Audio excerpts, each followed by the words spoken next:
So Tom Aspinall talks about how he has a fight date confirmed on the Good Guy vs. Bad Guy podcast. And we'll be going more in depth about that. But before I do, if you guys can, please hit that subscribe button and let's shoot for 10 likes on this video.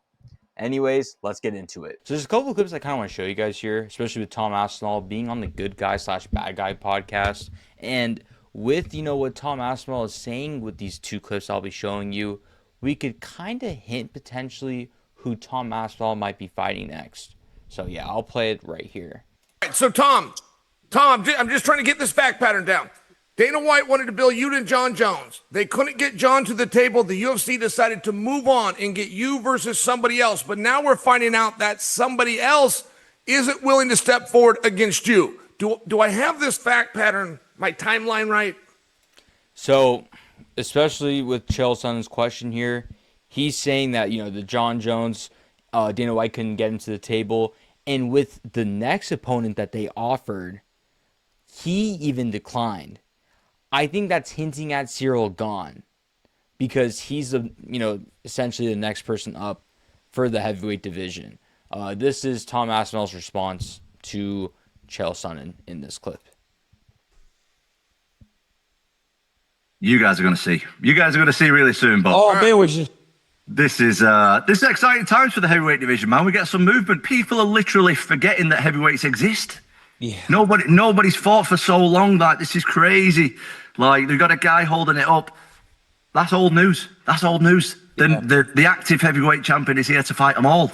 Let's get it on. Thing is done to the date. The location is all set. Did you see that, Tom? Well, I'll tell you something. I've got a date and a location.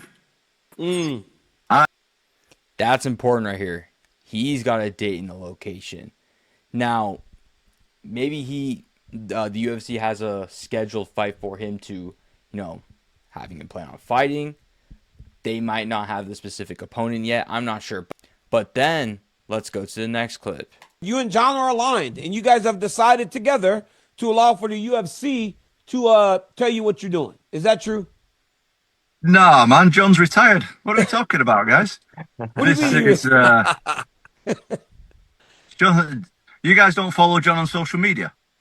I don't follow him on social media. He said that. No, me too, actually. Me too, but the guy is living his best life.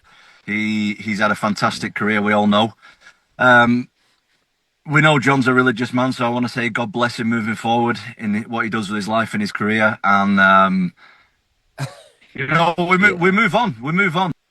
See, this is really interesting. Now, it's either Tom Aspinall is, trolling and maybe, he's kind of lying for the fact. So, the Jon Jones, Tom Aspinall talk could be even bigger than it actually is. Or honestly, with, Jon Jones, recent events of, him being in other places, enjoying his life, he actually might be retired and he hasn't officially announced it yet. And Tom Aspinall just said it on the show. So I don't know. It's a very interesting place where everything is at right now. But now after seeing those two clips with, Tom Aspinall on the Daniel Cormier show, I'm now lost on what's happening. I was trying to think just now, who would I put my money on to be the next opponent for, Tom Aspinall? Is Jon Jones necessarily the favorite anymore? I don't even think so. At this point, with all the videos that we've been seeing recently with him, and even, with Tom Aspinall, I guess hinting at the fact that he is ducking at the end of the day. Maybe it's not Jon after all, or he could be trolling, right? That's the only reason why it's still holding up. The only reason why Jon Jones is still holding up is because this could be all an act to hype up the fight even more, and it gets announced in the next few weeks. The next opponent, was Cyril Gane. But at the very beginning of the first clip, he said that, or Chael Sonnen mentioned that the next opponent that they offered, he declined. And Cyril Gane, obviously being the number 2 contender with the UFC heavyweight division, he's the one that is next up. He fought Volkov, won against him, and for whatever reason declined. Maybe it's not the right timing. I'm not sure. I'm not sure why Cyril Gane. He's not necessarily the most active fighter, so he fights maybe either once a year or maybe doesn't fight at all in 2025, maybe fights 2026. I'm not sure. I'm not sure why Cyril Gane declined. It is what it is. So yeah, it makes based off rankings.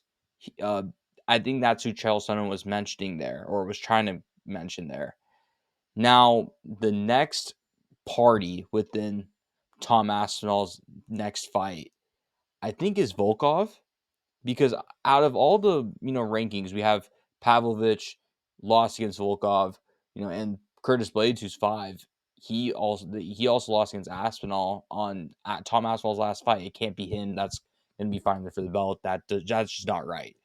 So I think with Volkov, since he did lose against Cyril Gane, and he has beaten, opponents, especially with Sergey Pavlovich, I think it might be him that's now considered into the table alongside, the Cyril Gane and Jon Jones and all this, mess that's happening within the UFC heavyweight division. But yeah, that's my opinion on this whole matter. If you guys like this video, want more videos like this, please hit the subscribe button and comment down below what you guys think about this. Anyways, I'll see you guys on the next one. Peace.